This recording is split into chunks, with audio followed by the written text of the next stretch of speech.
The rule of the forest is simple. If you hear something strange, you ignore it. If you hear something familiar, you run. I learned that rule during my 10 years in search and rescue, SAR, in the Pacific Northwest. I've found hikers with broken legs, campers who lost the trail, and, unfortunately, bodies that the mountain claimed. But I retired 3 years ago. I retired because of the sounds.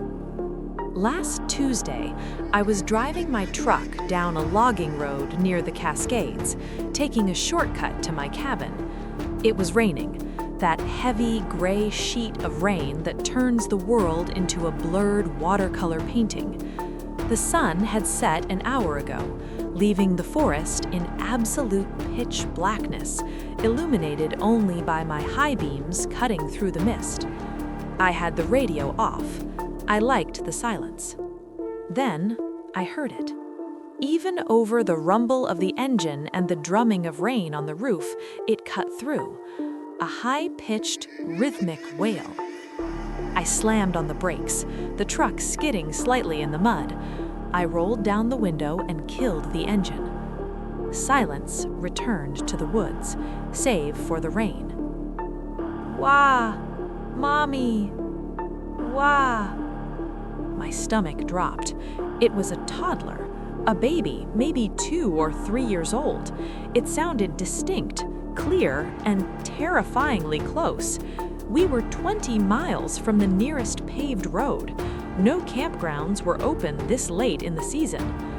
The SAR instinct, dead for 3 years, kick-started my heart.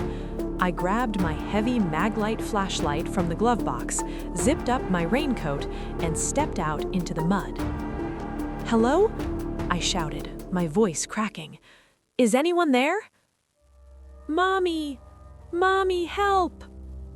The voice came from the dense tree line to my right. It sounded frantic, wet, and miserable. "I'm coming! Keep yelling!" I shouted back, plunging into the brush. The undergrowth was thick. Ferns soaked my jeans instantly. I swept the beam of the flashlight back and forth. The trees were ancient redwoods and pines, their trunks like massive pillars holding up the dark sky. "Mommy, hurt. Mommy, hurt." I paused. Something scratched at the back of my brain. The voice, it was repeating the phrase, not just the words, but the cadence, the pitch, the tone, the break in the word on hurt was identical every single time, like a recording on a loop. "Kid, what's your name?" I yelled, stopping near a cluster of boulders. "Mommy, hurt. Mommy, hurt." It was closer now, maybe 50 yards ahead, but the direction had shifted. Moments ago, it was to my right. Now it was directly ahead. A toddler couldn't move that fast in this terrain. I gripped the flashlight tighter, my knuckles turning white. The air grew colder, smelling of ozone and rotting leaves. "Listen to me," I said, lower this time. "I can't see you." "I can see you." I froze. The voice had changed. It was no longer a crying baby. It was a flat, monotone mimicry of my own voice. It sounded exactly like me, but devoid of any emotion. A parrot repeating a sound it didn't understand. I swung the flashlight wildly. "Who's out here?" Then the crying started again, but this time it wasn't one baby. From the left, "Mommy, it hurt." From the right, "Mommy, hurt." From directly above me in the canopy, "Wah!"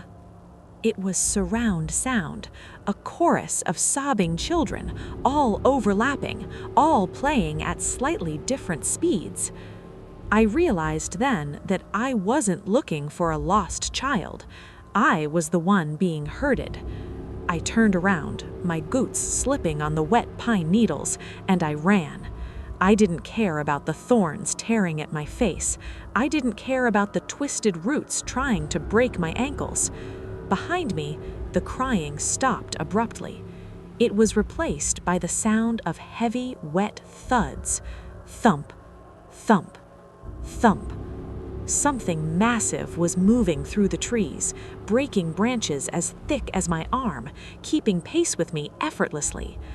I saw the taillights of my truck through the mist, 2 red eyes of safety. "Help! Is anyone there?" The thing behind me screamed. It screamed with my voice. It screamed with the voice of the crying child. It screamed with the sound of a woman I had never met. It was cycling through a library of lured victims. I hit the gravel road, scrambled to the driver's side, and threw the door open. As I grabbed the handle to slam it shut, I looked back into the tree line. My flashlight beam cut through the darkness one last time. Standing between 2 pines, about 20 feet away, was a creature. It was pale, impossibly tall and thin, like a stick insect made of wet gray flesh. It had no face, no eyes, no nose, just a smooth surface. But in the center of its chest, the skin rippled and vibrated. "Mommy!" The chest vibrated. I slammed the door, locked it, and keyed the ignition. The engine roared to life. As I peeled away, tires spinning in the mud, I looked in the rearview mirror. The creature had stepped onto the road. It stood in the red glow of my taillights. It raised a long, multi-jointed arm and waved. I drove for 3 hours without blinking. I didn't stop until I hit a gas station with bright LED lights and people. I reported it to the ranger station the next morning. I told them I heard a bear. I lied. Because if I told them the truth, that the woods have a voice and it uses our pity to feed, they would send more people out there to look, and that is exactly what it wants. If you are ever in the deep woods and you hear a baby crying where no baby should be, do not be a hero. Be a survivor. Turn around and walk away.